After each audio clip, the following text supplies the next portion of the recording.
All right, so I have most of my electric guitars here. Sorry for looking so scraggly. I just didn't feel like shaving this week. I'm gonna have to shave by Monday for work. But this is my parents' house, and I have most of my guitars here. I live here 80% of the time. I only live in my place whenever my girlfriend comes every other 2 weeks. That's when I stay there. I have 4 guitars there, so I'll get those out of the way right now. I have a 2016 Olympic White Strat American Standard. I have a Schecter made in Korea C1 Platinum with EMG 8185s, and I have a Classic Vibe, 60s Classic Vibe from 2015 Stratocaster. Okay, now I have prior stated that this is my favorite guitar. This green 50s Classic Vibe. And I'm getting back into the hobby since it's around 2017, 2018. So it's been about a good 7-8 years. I haven't really, it's been about a month and I haven't really done anything except finger exercises because I've been spending the majority of the time just doing work, setting up the action, the intonation, the bridges, the trem systems, and obviously doing some fret work on some of my guitars because some of them have uneven frets and there's buzzing and, you got to sand it down. You got to kind of polish it down. But in that process, I realized why I play this guitar. Like whenever I want to pick up a noodle, I realize why I always, like 80% of the time, use this one. Okay, so all the guitars I have at my place, those 3, I also have a Taylor acoustic, but I don't really play acoustic that much. All of those have factory cut nuts, which are very centered, right? So I'm just gonna go over some of these. And the reason why I always pick this up to play is because it came with a defective nut. And I'll show you what I mean later. And I'll show you an example of something that is also defective but opposite. And it's an instrument that I almost never play. So first off, the Epiphone Les Paul Standard Pro from 2014, 2015. Very centered nut, straight from the factory. Okay, we have the Am Pro 2. Take a look at the nut. Again, it's very centered. Low E string, high E string, very centered. Right? We have a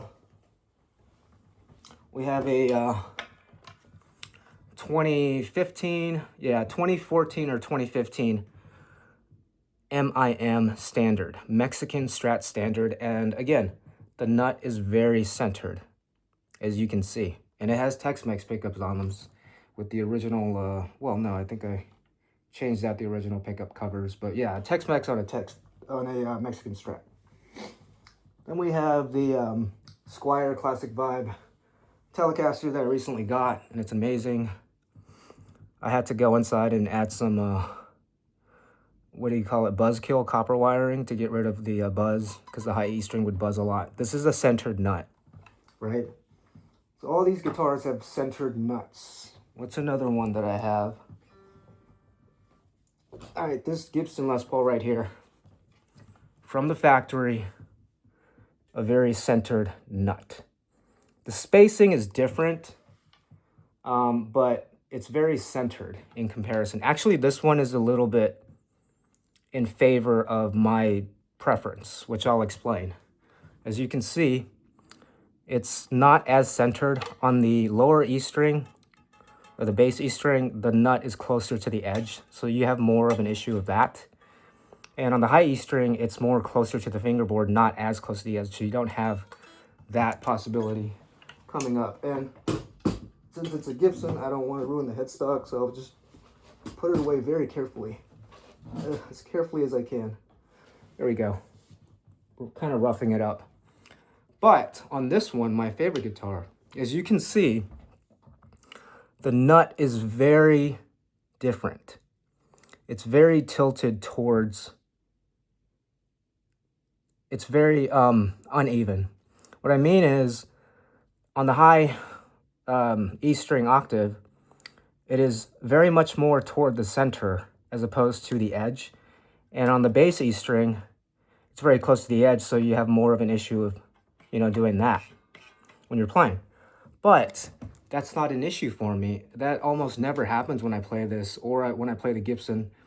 And whenever I play this, it just feels so smooth to play, especially when you're doing claw grip, and you can be so gentle, and it's very easy because, again, this is very close to the edge of the fretboard. The main thing though is when you're playing lead, whether you're playing lead or chords or what have you, the high E string, now it does straighten out once you get to the bridge, but it's uneven enough to such an extent that this is very, very unlikely to catch off the fingerboard.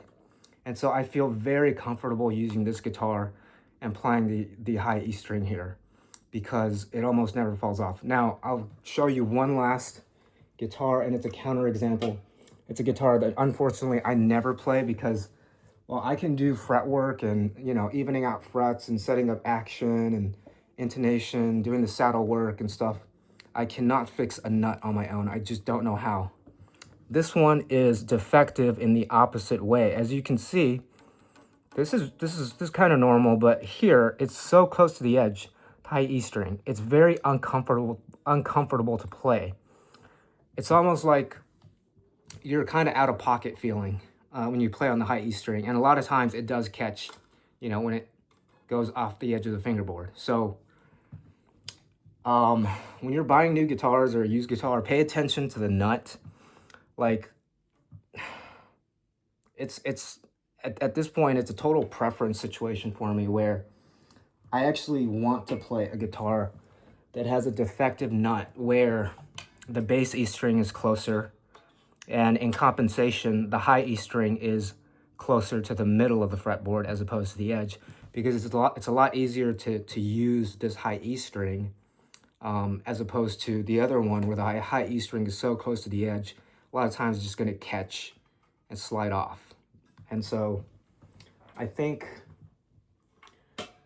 it's not the neck, because I have a 60s classic vibe that also has the same neck profile. It's noticeably thinner than a you know, a Mexican Strat standard or MIA or a M Pro 2. Like, I have no issues playing with these. Like, these necks feel amazing to me.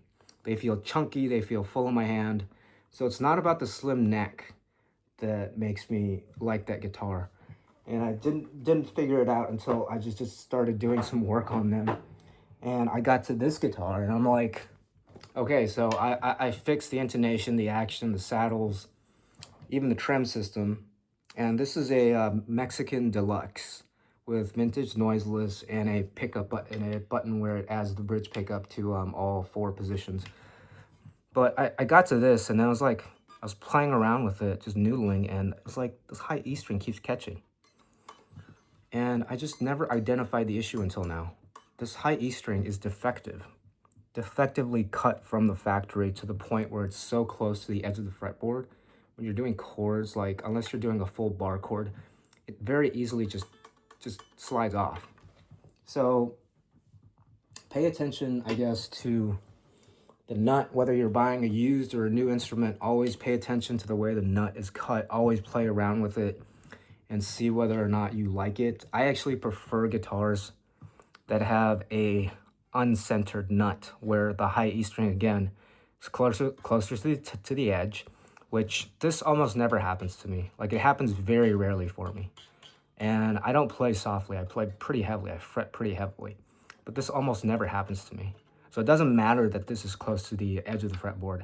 What matters is the high E string. And this is very far away from the edge. It's hard to tell. It might be hard to tell on video, but it like, look at the room. Look at the amount of space between the high E string here and the edge of the fretboard. And compare it to this other defective one that has the opposite issue. The amount of distance. As you can see, it's almost like it's a lot closer to the edge of the fretboard. You can barely make out the high E string because these are 9s and I have 10s on my other guitars. But this is just way too close to the edge, to the point where it's unplayable for me. So that's pretty much it. Because of that guitar, because of that Squire Classic vibe, that the green one, I just have a nut preference. it sounds funny to say I have a nut preference where I like the nut to be like, for the high E string, I like it to be closer to the center. And for the bass E string, I don't mind if it's closer to the edge of the fretboard. It's not an issue for me. But yeah, it's definitely affected the way I play because, not, like I said, 80% of the time, I just want to play this guitar. I don't want to play any other one. And it's not because this one has the thinnest neck. Again, I love the chunky neck feeling of a Epiphone or a D-shaped Epiphone Les Paul or a Gibson Les Paul. I love the chunky neck feeling of a classic C-shaped Strat. So it's not about the thin neck. Because if that were the case, then I would be playing the hell out of my 60s Squire Classic Vibe, which is a purple colored one. I think I have it in some of my other videos from more than 8 years ago. I'd be playing the hell out of that one as well, but I'm not. I barely play it. I almost never play it. I play the Schecter more than I play that, and I barely play the Schecter because, you know, my musical tastes have kind of changed from when I was younger. I was more into metal and scales and, you know, sweep picking techniques, whereas now I'm more into the clean tones. But anyway, yeah, I have a nut preference because I got a guitar from the factory that had a defective nut, and it turned out, I mean, it's a good fit for me. It's gotten to the point where I feel like I'm thinking, should I replace the nut on these other guitars and have it recut to be more like the Squire? The answer is no, obviously, because that would be prohibitively expensive. You know, I'm already limiting a lot of my cost spending choices just because of these recent purchases and all that. Like my HBO subscription is gone, and that's pretty much it. So pay attention to the nut, how the way the nut is cut, and if you have a preference, like look how far that is from the edge of the fretboard.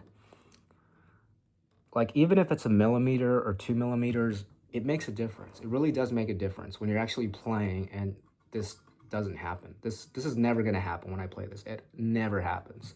So that's pretty much it.